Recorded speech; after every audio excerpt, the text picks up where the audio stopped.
முருகனுக்கு அரோகரா. தங்கச்சி நில்லு, ஸ்கிப் பண்ணிடாதடி.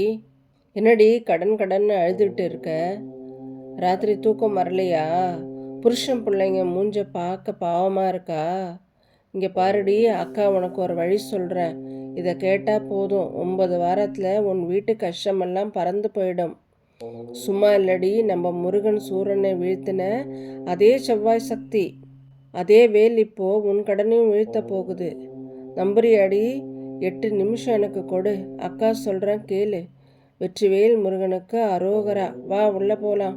ஏண்டி, செவ்வாய்க்கிழமை அவ்வளவு ஸ்பெஷல் தெரியுமா?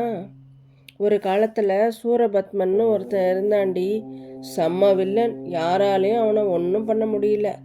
தேவர்களெல்லாம் பயந்து ஓடி ஒளிஞ்சிட்டாங்க. அப்போ நம்ம சிவபெருமான் நெத்திக்கண்ணை திறந்தாரு. 6 தீப்பொறி வந்துச்சு. அந்த சரவண பொய்கையில் கார்த்திகை பொண்ணுங்க எடுத்து பாசமாக வளர்த்தாங்க. அந்த 6 குழந்தையும் தாண்டி நம்ம முருகன். அந்த முருகன் வளர்ந்து பெரியவனாகி அம்மா பார்வதி கிட்ட இருந்து வேல் வாங்கிட்டு செவ்வாய்க்கிழமை அன்னைக்கு சூரனை சண்டைக்கு கூப்பிட்டார். ஒரே வேல்டி, ஒரே வேல் தாண்டி. சூரனை 6 துண்டா போட்டு மயிலும் சேவலமாக மாற்றிட்டாரு. அன்னைக்கு தாண்டி சூரசம்ஹாரம். அந்த செவ்வாய்க்கிழமை தாம்மா நாம் இப்போ பேசுகிற செவ்வாய். அவ்வளோ பவர் இந்த கிழமைக்கு. இப்போது நமக்கு என்னடி பிரச்சனை? கடன் தானே. கடன் வந்தால் செவ்வாய் தோஷம்னு பெரியவங்க சொல்லுவாங்க இல்லையா?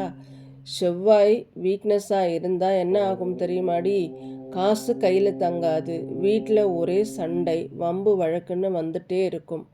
புருஷன் பொண்டாட்டி சண்டை, பிள்ளைங்க படிக்காது, எல்லாம் நடக்கும். அதுக்கு தாண்டி முருகனை கெட்டியாக பிடிச்சிக்கணும். ஏன்னா முருகன் தான் செவ்வாய்க்கு அதிபதி. அவர் மனசு வச்சுட்டா போதும், செவ்வாய் உனக்கு சாதகமாக மாறிடுவார். சூரனையே காலி பண்ண செவ்வாய் உன் வீட்டு கடனை காலி பண்ண மாட்டாரா? யோசிச்சு பாருமா. சரிடி, இப்போ மேட்ருக்கு வருவோம். என்ன பண்ணணுமாக்கா? சொல்கிறேன் கேளு, நல்லா கேட்டுக்க. செவ்வாய்க்கிழமை காலையில் அலாரம் வச்சு எழுந்துக்கோடி. சோம்பேறித்தனம் போடக்கூடாது. எழுந்து குளிச்சுட்டு முருகன் படத்துக்கு முன்னாடி வந்து உட்காரு. ஒரு நெய் விளக்கு ஏற்றுமா. பெருசாக வேண்டாம், சின்ன விளக்கு போதும்.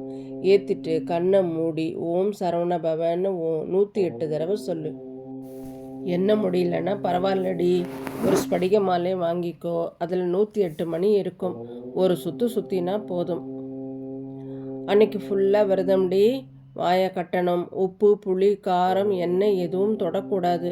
ஐயையோ பசிக்குதே, சாம்பார் சாப்பிட்டா என்னன்னு ஏமாற்றக்கூடாது. பழம் சாப்பிடு, பால் குடி, தயிர் சாதம் சாப்பிடு. முருகனுக்காக ஒரு நாள் தானே அடிமா. சாயங்காலம் 6 மணிக்கு மறுபடியும் குளிச்சுட்டு விளக்கு ஏற்று மறுபடியும் ஓம் சரவண பவ அப்படின்னு 108 தடவை சொல்லு. அப்புறம்தான் விரதத்தை முடித்து சாப்பிடணும். இதை மட்டும் தங்கச்சி நீ 9 செவ்வாய் தொடர்ந்து பண்ணு. ஒரு செவ்வாய் மிஸ் ஆச்சுன்னா கூட எல்லாம் வேஸ்ட்டு. மறுபடி 1லேருந்து ஸ்டார்ட் பண்ணணும். அதனால் தேதியை டைரியில் குறித்து வச்சுக்கோ. 9வது செவ்வாய் முடிஞ்சதும் 9 பேருக்கு வயிறார சாப்பாடு போடு. அன்னதானம் பண்ணு. காசு இல்லைனாலும் பரவாயில்ல, கோவிலில் கூழ் ஊற்றுறாங்கல்ல, அங்கே போய் 9 பேருக்கு கூழ் வாங்கி கொடு. மனசு தாண்டி முக்கியம். இது செஞ்சால் என்னடி ஆகும்? அக்கா சொல்கிறேன் கேளு. உன் கடன் படிப்படியாக கரையும். எங்கேருந்து காசு வரும்னே உனக்கு தெரியாது. ஆனால் வருண்டி. முருகன் பார்த்துப்பார். வீட்டில் இருக்கிற தடங்கள், கல்யாணம் தானாக விளங்கும். பிள்ளைங்களுக்கு கல்யாணம் தடைப்படுதா? வேலை கிடைக்கலையா? வீடு கட்ட முடியலையா? எல்லாம் நடக்கும். வீட்டில் சண்டை சச்சரவு இருக்காது. புருஷன் மூஞ்சியில் சிரிப்பு வரும். பிள்ளைங்க ஒழுங்காக படிக்கும். நிம்மதி வரும். செவ்வாய் தோஷம், நாகதோஷம் எதுவாக இருந்தாலும் காலிடி. தங்கச்சி, இது நான் சும்மா கதை சொல்லலை. லட்சக்கணக்கான பொம்பளைங்க இதை பண்ணி ரிசல்ட் பார்த்துருக்காங்க.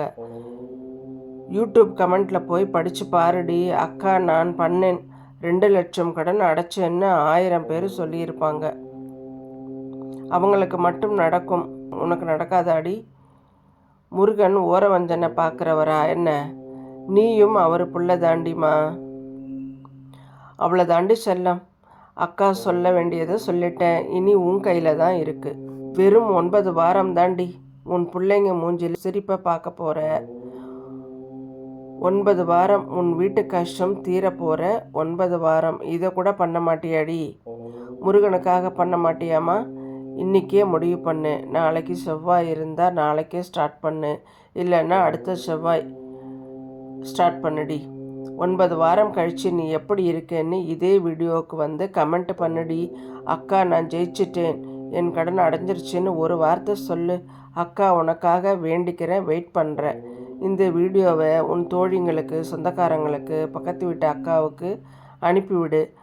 அவங்களும் கஷ்டப்படுறாங்கல்ல, நல்லது நடக்கட்டும். சரிடி, நான் கிளம்புறேன், போய் வேலையை பாரு. முருகன் உன் கூடவே இருக்கான். அழாதடி செல்லம், கவலைப்படாத. வெற்றிவேல் முருகனுக்கு அரோகரா, வெற்றிவேல் முருகனுக்கு அரோகரா, வெற்றிவேல் முருகனுக்கு அரோகரா.